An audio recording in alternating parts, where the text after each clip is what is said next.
So I'm going to briefly explain to you about the menus in the settings section. So when you go to the preference menu, you have all the information about the roastware setting and the roast information.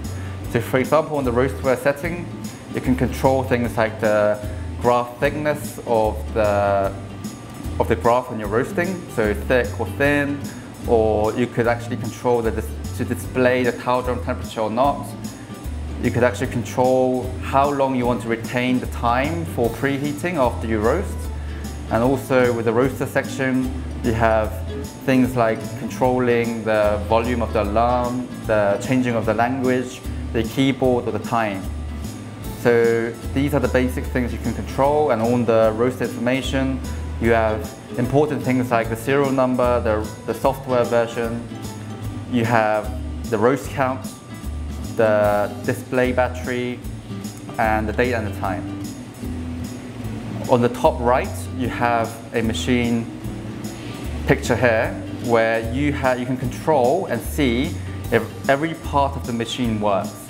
So this is very important because if you don't check this at least once a month, you don't know whether some parts of the machine need an AS after service.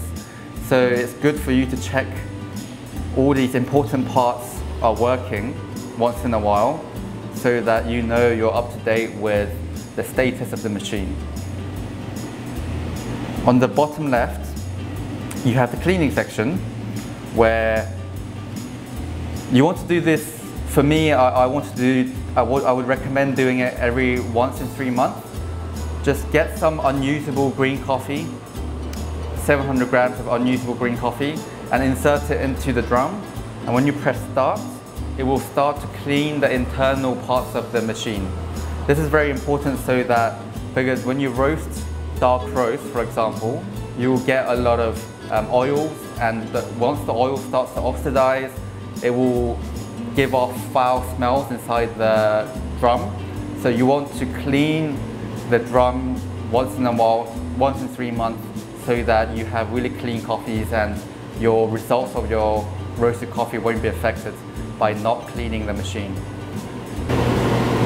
So lastly, on the bottom right, you have the Wi-Fi button, where the reason why you could connect to Wi-Fi with the S7 Pro is that once you connect to Wi-Fi, you get important software updates from the Stronghold HQ, and also you can share the profile to yourself, to the email, or you can actually share the profile to your friend who has the same machine, and you could actually replicate the profile that they have roasted.